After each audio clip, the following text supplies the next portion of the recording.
Welcome to Burning Topic. గ్రేటర్లో triangle war. Yes, మహానగరంపై పట్టు కోసం తల్వార్లు దూస్తున్నాయి ప్రధాన పార్టీలు. ఏడాది ముందే ఎలక్షన్ ఫైట్కి రెడీ అవుతున్నాయి. వచ్చే బల్దియా ఎన్నికలే అన్ని పార్టీల టార్గెట్. ఫ్యూచర్ సిటీ, మూసీ పునరుజ్జీవం, మెట్రో విస్తరణ లాంటి ప్రాజెక్టులతో అభివృద్ధి మంత్రాన్ని జపిస్తోంది కాంగ్రెస్. గ్రేటర్ ప్రజల సపోర్ట్తో హ్యాట్రిక్ కొడతానంటోంది BRS. Last time just miss, ఈసారి గురి తప్పదు అంటూ జోష్ మీదుంది బీజేపీ. రాష్ట్రంలో వేరే సమస్యలేం లేనట్లు హైదరాబాద్ చుట్టే నడుస్తున్నాయి పాలిటిక్స్.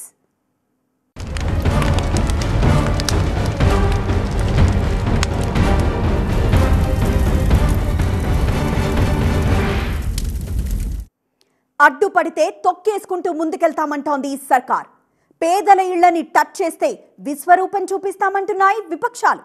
మాటల తూటాలు పేలుతున్నాయి, ప్రధాన పార్టీలు తొడగొడుతున్నాయి. హైదరాబాద్ని అభివృద్ధి చేసిందెవరు? మూసీని భ్రష్టు పట్టించిందెవరు? 10 ఏళ్లలో బీఆర్ఎస్ సాధించిందేంటి? కేంద్రం తెలంగాణకి ఇచ్చిందేంటి? కాంగ్రెస్ అధికారంలోకి వచ్చాక చేసిందేంటి? సవాళ్లతో దుమ్మురేపుతున్నాయి పార్టీలు. బల్దియా ఎలక్షన్కి ఏడాది ముందే మొదలయ్యాయి పొలిటికల్ రిహార్సల్స్.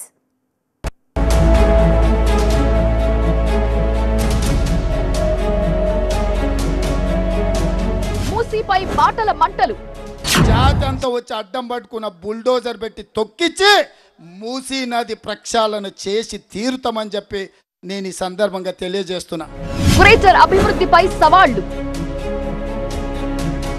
నగరాన్ని అత్యాధునిక నగరంగా తీర్చిదిద్ది ఫ్యూచర్ సిటీ కట్టుకొని ఆర్టిఫిషియల్ ఇంటెలిజెన్స్ తీసుకొచ్చి బల్దియా చుట్టే రాజకీయం.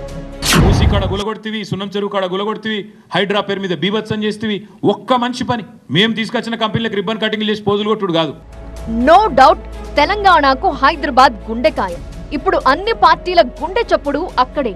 వచ్చేది బల్దియా ఎన్నికల కాలం. అందుకే సిటీ సెంట్రిక్ గా సాగుతోంది తెలంగాణ రాజకీయం. బీఆర్ఎస్ ని ఓడించి అధికారంలోకి వచ్చిన కాంగ్రెస్ కి ఎన్నికల్లో భాగ్యనగరమే మైనస్. అందుకే గ్రేటర్ హైదరాబాద్ పై ఫుల్ ఫోకస్ పెట్టింది ప్రభుత్వం. ప్రజాపాలన విజయోత్సవాల్లో 7,000 కోట్ల రూపాయలతో వివిధ అభివృద్ధి పనులను ప్రారంభించింది ప్రభుత్వం. న్యూయార్క్, టోక్యో తరహాలో ప్రపంచంతో పోటీ పడేలా హైదరాబాద్ నగరాన్ని తీర్చిదిద్దుతామన్నారు తెలంగాణ సీఎం. మమ్మల్ని కక్ష సాధింపు చర్యలకు పాల్పడాలంటే ఇంకే రకంగా అయినా చూడండి. మా మీద కోపంతో 4 కోట్ల తెలంగాణ ప్రజల్ని శిక్షించకండి. ఈ నగర అభివృద్ధిని అడ్డుకోకండి. ఈ నగరమే మన ఆదాయం, ఈ నగరమే మన జీవన విధానం. ఈ నగరాన్ని మనం కోల్పోతే మనం సర్వం కోల్పోయినట్టే. హైదరాబాద్ నగరమే ఈ రాష్ట్రం యొక్క ఆదాయము, ఆత్మగౌరవము. అధికారంలోకి రాగానే గ్రేటర్ హైదరాబాద్ పై ఎక్కువ ఫోకస్ పెట్టారు సీఎం రేవంత్. ప్రభుత్వం ప్రతిష్టాత్మకంగా తీసుకున్న మూసీ పునరుజ్జీవ పథకం అందులో కీలకం. మూసీ ప్రాజెక్టుపై రాజుకున్న మాటల మంటలు కార్చిచ్చులా ఆరకుండా ఇంకా మండుతూనే ఉన్నాయి. మూసీ ప్రక్షాళనతో ప్రభుత్వానికి మంచి పేరొస్తుందనే ప్రతిపక్షాలు అడ్డుపడుతున్నాయని సీఎం ఆరోపిస్తున్నారు. ఎవరు అడ్డుపడ్డా మూసీ పునరుజ్జీవ కార్యక్రమం ఆగదని చెబుతున్నారు. మూసీ ప్రాజెక్టుతో నగర రూపురేఖలు మార్చేయాలన్న ఆలోచనతో ఉంది ప్రభుత్వం. అందుకే విపక్షాల విమర్శలను లెక్క చేయకుండా కార్యాచరణకు సిద్ధమవుతోంది. సభావేదిక ఏదైనా మూసీ ప్రాజెక్టు ప్రస్తావిస్తూ అడ్డుపడితే తొక్కుకుంటూ వెళతామని హెచ్చరిస్తున్నారు సీఎం రేవంత్ రెడ్డి. ఏడ్చేటోడు ఏడుస్తాడు. ఏడ్చేటోడు గురించి నాకు బాధ లేదు. ఎందుకంటే బీఆర్ఎస్ వాళ్ళు మేము చెయ్యలేదు, ఈయన చేస్తున్నాడు, ఈయనకు పేరు వస్తే మా మనుగడ ఉండదు, మా ఉనికి మాయమవుతుందని వాళ్ళు బాధపడుతున్నారు. వాళ్ళ బాధ మనం అర్థం చేసుకుంటాం. కానీ 11 ఏళ్ల నుంచి 3 సార్లు ప్రధానమంత్రిగా మోడీ ఉన్నాడు. హైదరాబాదు నగరంలో వరదలు వచ్చి మునిగిపోయినప్పుడు ఒక్క పైసా కూడా ఇయ్యలే మోడీ. మేము ఏం చేస్తామన్నా దాన్ని అడ్డుకుంటామని నువ్వు అంటున్నావు. మంచిది, నా ప్రణాళికలు నీకు నచ్చలేదు, నువ్వు అడ్డుకుంటా అంటున్నావు కదా. 6 నెలలు నేను ఊరుకుంటా, నువ్వేం చేస్తావో చెప్పు. రాజీవ్ దూరదృష్టితోనే ఐటీ రంగానికి పునాది పడింది. హైటెక్ సిటీకి అప్పటి కాంగ్రెస్ సీఎం నేదురుమల్లి జనార్దన్ రెడ్డి శిలాఫలకం వేస్తే చంద్రబాబు ఐటీ కంపెనీలు తెచ్చారు. వైఎస్ఆర్ హయాంలో ఐటీ, ఫార్మా రంగాలు విస్తరించడంతో పాటు ఓఆర్ఆర్ ఇంటర్నేషనల్ ఎయిర్పోర్ట్ డెవలప్ అయ్యాయి. సిటీకి గోదావరి జలాలొచ్చాయంటే పీజేఆర్ పోరాటాల ఫలితమే. అప్పటి కేంద్ర మంత్రి జైపాల్ రెడ్డి చొరవతోనే మెట్రో కల సాకారమైంది. బీఆర్ఎస్ 10 ఏళ్లలో చేసిందేమీ లేదని గ్రేటర్ అభివృద్ధిలో తమ పార్టీ నేతల పాత్రని ప్రస్తావించారు రేవంత్ రెడ్డి. 125 అడుగుల అంబేద్కర్ విగ్రహం, శ్వేత సౌధం లాంటి సచివాలయం, అధునాతన పోలీస్ కమాండ్ కంట్రోల్ గురించి మాట్లాడేందుకు సీఎంకి నోరు పెగలదని బీఆర్ఎస్ నుండి అంతే వేగంగా కౌంటర్. మేము బ్రిడ్జిలు కట్టినాం, రోడ్లు కట్టినాం, ఫ్లైఓవర్లు కట్టినాం, అండర్ పాస్లు కట్టినాం, టీ హబ్బులు కట్టినాం, టీ వర్క్స్ కట్టినాం, జిల్లాకు ఐటీ సెంటర్లు కట్టినాం. నేను అడుగుతున్నా రేవంత్ రెడ్డి, 1,00,000 కోట్ల అప్పు దాటినావు, నువ్వు కట్టింది ఒక్క ఇటుక ఎక్కనన్నా ఉన్నాయి గులగొట్టుడు తప్ప పీకిందేంది నువ్వు? పేదల ఇండ్లు హైదరాబాద్లో మూసీ కాడ గులగొడుతీవి, సున్నం చెరువు కాడ గులగొడుతీవి, హైడ్రా పేరు మీద బీభత్సం చేస్తీవి. సిటీ సెంటర్ గా నడుస్తోంది ట్రయాంగిల్ వార్. గ్రేటర్ పై పట్టు బిగించాలన్నది 3 ప్రధాన పార్టీల టార్గెట్. జీహెచ్ఎంసీపై జెండా ఎగరేసి మహానగరంలో బలం పుంజుకోవాలన్న పట్టుదలతో ఉంది కాంగ్రెస్. గత ఎన్నికల్లో అనూహ్యంగా బలం పుంజుకున్న బీజేపీ గ్రేటర్ సిటీపై గట్టిగా గురిపెట్టింది.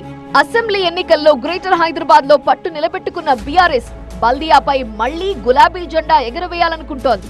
అందుకే మూసీ ప్రాజెక్టు నుండి హైదరాబాద్ అభివృద్ధి దాకా రాజకీయం అంతా సిటీ చుట్టే తిరుగుతోంది. అడ్డుపడితే తొక్కుకుంటూ పోతామని సీఎం వార్నింగ్ ఇస్తుంటే ఏది తొక్కండి చూద్దాం అంటూ విపక్షాలు కూడా ఎక్కడా తగ్గటం లేదు. మూసీ విషయంలో పంతం నీదా నాదా అన్నట్టున్నాయి 3 పార్టీలు. ప్రభుత్వం మూసీ ప్రాజెక్టు ప్రతిపాదన తీసుకురాగానే వ్యతిరేకించింది బీఆర్ఎస్. ప్రాజెక్టుతో నష్టపోయే మూసీ నిర్వాసిత ప్రజలకు సంఘీభావం ప్రకటించింది. ప్రాజెక్టు బడ్జెట్ పైన కాంగ్రెస్ ప్రభుత్వంపై తీవ్ర విమర్శలు చేసింది. ఒక్క ఇల్లు కూలగొట్టినా ఊరుకునేది లేదని ప్రభుత్వాన్ని హెచ్చరించింది. గ్రేటర్ సిటీ పరిధిలో మూసీ పరివాహకంలో బీజేపీ ఏకంగా రాత్రి నిద్ర చేసింది. అధికార పార్టీ సవాలు స్వీకరించి 20 ప్రాంతాల్లో బస్తీ నిద్రలతో మూసీ నిర్వాసిత ప్రజలకు అండగా నిలిచింది. బుల్డోజర్లొస్తే అడ్డుకోవాలని పిలుపునిచ్చింది. అంతకుముందు ఇందిరా పార్క్ దగ్గర భారీ ధర్నాతో మూసీ అంశాన్ని కీలక ఎజెండాగా మార్చుకుంది కమలం పార్టీ. వ్యక్తిగతంగా దాడులు చేస్తూ విమర్శిస్తే తెలంగాణ ప్రజలు క్షమించరు. అంశాల మీద మాట్లాడండి. మూసీ సుందరీకరణ చేస్తారా, మూసీ పునర్జీవం చేస్తారా, చేయండి. పేదల ఇల్లు కూలకుండా చేయడానికి అవకాశం ఉంది. రిటైనింగ్ వాళ్ళు కట్టి చేయండి. ఫోర్త్ సిటీ ప్రకటనతో హైదరాబాద్ నగర విస్తరణపై కొత్త ఆశలు రేకెత్తించారు సీఎం రేవంత్ రెడ్డి. ప్రపంచ స్థాయిలో ఫ్యూచర్ సిటీ నిర్మిస్తామంటున్నారు. 40 నుండి 50,000 ఎకరాల్లో ఫ్యూచర్ సిటీ కోసం ప్రణాళిక సిద్ధమైంది. అదే సమయంలో రీజనల్ రింగ్ రోడ్డుపై ప్రభుత్వం దృష్టి పెట్టింది. మూసీ ప్రక్షాళనతో పాటు హైదరాబాద్ అభివృద్ధి దిశగా వేగంగా అడుగులు వేయాలనుకుంటోంది కాంగ్రెస్ ప్రభుత్వం. మహానగరాన్ని మరింత విస్తరించి అర్బన్ ఓటర్లలో పట్టు సాధించాలన్న పట్టుదలతో ఉంది.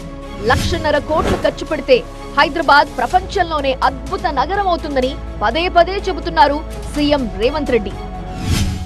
ఈ నగరం ప్రపంచంతో పోటీ పడాలి అంటే రీజనల్ రింగ్ రోడ్డు నిర్మించుకోవాలి, రేడియల్ రోడ్స్ నిర్మించుకోవాలి, ఎస్టీపీలు నిర్మించుకోవాలి, ఫ్లైఓవర్లు కట్టుకోవాలి, మెట్రో రైలును విస్తరించుకోవాలి. రాబోయే 4 ఏళ్లలో 1,50,000 కోట్లు ఈ పనులన్నిటికీ ఖర్చు పెడితే హైదరాబాదు నగరం ఒక అద్భుతమైన నగరంగా మారుతుంది. హైదరాబాద్ అభివృద్ధి కోసం 2050 వైబ్రెంట్ మాస్టర్ ప్లాన్ రెడీ చేస్తోంది కాంగ్రెస్. ఓల్డ్ సిటీలో మెట్రో రైల్ ప్రాజెక్టు విస్తరణ పనులకు ఇప్పటికే శంకుస్థాపన జరిగింది. ఓల్డ్ సిటీ కాదు, ఇదే ఒరిజినల్ సిటీ అంటూ పాత బస్తీ ప్రజలను ఆకట్టుకునే ప్రయత్నం చేశారు సీఎం రేవంత్ రెడ్డి. హైదరాబాద్ నగర అభివృద్ధి బాధ్యత తీసుకున్న సీఎం దానికోసమే పురపాలక శాఖని తన దగ్గర పెట్టుకున్నారు. భారీ వర్షం పడ్డప్పుడల్లా హైదరాబాద్ వాసులకు ప్రత్యక్ష నరకం తప్పటం లేదు. ఈ సమస్యకి చెక్ పెట్టేందుకు గ్రేటర్ హైదరాబాద్ లో భారీ వరద నీటి సంపుల నిర్మాణాన్ని ప్రతిష్టాత్మకంగా చేపట్టింది తెలంగాణ సర్కార్. గ్రేటర్ లో అక్రమ కట్టడాల కూల్చివేతకు తెరపైకి తెచ్చిన హైడ్రా కాంగ్రెస్ ప్రభుత్వం తీసుకున్న మరో సంచలన నిర్ణయం. దీనిపై విమర్శలొచ్చినా, విపక్షాల ఆరోపణలు గుప్పించినా వెనక్కి తగ్గేది లేదంటోంది సర్కార్. చెరువులు, నాలాల ప్రక్షాళనతో నగర రూపురేఖలు మార్చాలనుకుంటోంది. నగర అభివృద్ధి విషయంలో బీజేపీ, బీఆర్ఎస్ దొందే అంటున్నారు సీఎం రేవంత్ రెడ్డి. కేసీఆర్ అబద్ధాలతో కాలం గడిపేశారని, కేంద్ర మంత్రి కిషన్ రెడ్డి మాటలు తప్ప నిధులు తేలేకపోయారని 2 పార్టీలను టార్గెట్ చేసుకుంటున్నారు. మూసీలో పోయి వండుకుంటా అన్నావు, మూసీలో వండుకో, మూసీలో మునుగు, మోడీని తీసుకొచ్చి మూసీని చూపించు. ఎంత దరిద్రంగా, ఎంత కలుషితం అయిపోయిందో. కెమికల్ ఫ్యాక్టరీల నుంచి ట్యాంకర్లు వచ్చి ఎట్లా పోస్తున్నాయో, మూసీలో చచ్చిపోయిన మనుషుల కలేబరాలు, కొట్టుకొచ్చిన పశువుల శవాలు ఇవాళ నల్గొండ జిల్లా ప్రజల జీవితాలను అతలాకుతలం చేస్తున్నాయి. ORR కు ఆనుకుని ఉన్న హైదరాబాద్, రంగారెడ్డి, సంగారెడ్డి, మేడ్చల్, మల్కాజ్గిరి జిల్లాల్లోని 51 గ్రామ పంచాయతీలను అధికారంలోకి రాగానే సమీప మున్సిపాలిటీల్లో విలీనం చేసింది కాంగ్రెస్ ప్రభుత్వం. జీహెచ్ఎంసీని 2 కార్పొరేషన్లుగా మార్చాలనే ఆలోచన ఉన్నట్లు ప్రచారం జరుగుతోంది. జీహెచ్ఎంసీని 4 కార్పొరేషన్లుగా విభజించి ఎన్నికలకు వెళ్లే అంశం పరిశీలనలో ఉన్నట్లు కూడా ప్రభుత్వం సంకేతమిస్తోంది. పెట్టుబడులు, పరిశ్రమలు, అభివృద్ధితో నగర రూపురేఖలు మార్చేసి గ్రేటర్ గుండెలపై తనదైన ముద్ర వేయాలన్న వ్యూహంతో ఉంది కాంగ్రెస్ ప్రభుత్వం. అందరి లక్ష్యం మేయర్ పీఠమే. గ్రేటర్లో పట్టు బిగిస్తే రాజకీయంగా ఉడుం పట్టు దొరికినట్లే. అందుకే అంతగా ఆరాటపడుతున్నాయి రాజకీయ పక్షాలు. ఆపరేషన్ ఆకర్ష్తో కండువాలు మారుతున్నాయి, సమీకరణాలు మారిపోతున్నాయి. గతంలో బీఆర్ఎస్ కి సపోర్ట్ చేసిన మజ్లిస్ పార్టీ ఈసారి ఎటు? రాజకీయ చదరంగంలో చివరికి ఏ పార్టీ వైపు మొగ్గుతుంది గ్రేటర్ సిటీ ఓటు?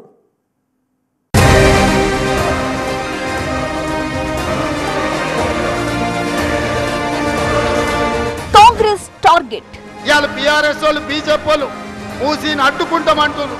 ఎందుకు అడ్డుకుంటారు, ఎందుకు అడ్డం పండుకుంటారని నేను అడుగుతున్నా. BJP charge sheet. ఎక్కిస్తా, తొక్కిస్తా, మానవ మృగాలు, ఈ రకమైనటువంటి భాష రాజకీయ పార్టీ కార్యకర్తలను రాజకీయ పార్టీల మీద వాడుతున్నటువంటి పరిస్థితి. BRS challenge. ఒక రోడ్ వేసినవా, ఒక బ్రిడ్జ్ కట్టినవా, ఒక్క ప్రాజెక్ట్ కట్టినవా? రాజకీయం కేర్ ఆఫ్ బల్దియా.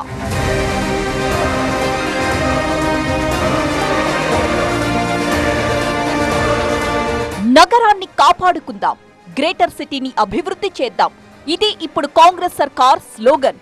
హైదరాబాద్ ని ప్రపంచ పటంలో నిలబెట్టామనేది బీఆర్ఎస్ వాదన. నగర ఓటర్ తమ వైపేనన్న కాన్ఫిడెన్స్ కమలం పార్టీది. రాష్ట్రంలో అధికారంలోకొచ్చిన కాంగ్రెస్ వచ్చే ఏడాది జరిగే గ్రేటర్ ఎన్నికల్లో జెండా పాతాలని టార్గెట్ గా పెట్టుకుంది. అందుకే మూసీ, మెట్రో విస్తరణ, RRR తో పాటు కొత్త ప్రాజెక్టులను తెరపైకి తెస్తోంది.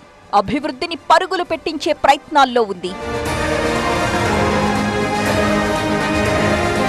బల్దియా ఎన్నికల కోసం ముందస్తు వ్యూహాలకు పదును పెడుతున్నాయి ప్రధాన పార్టీలు.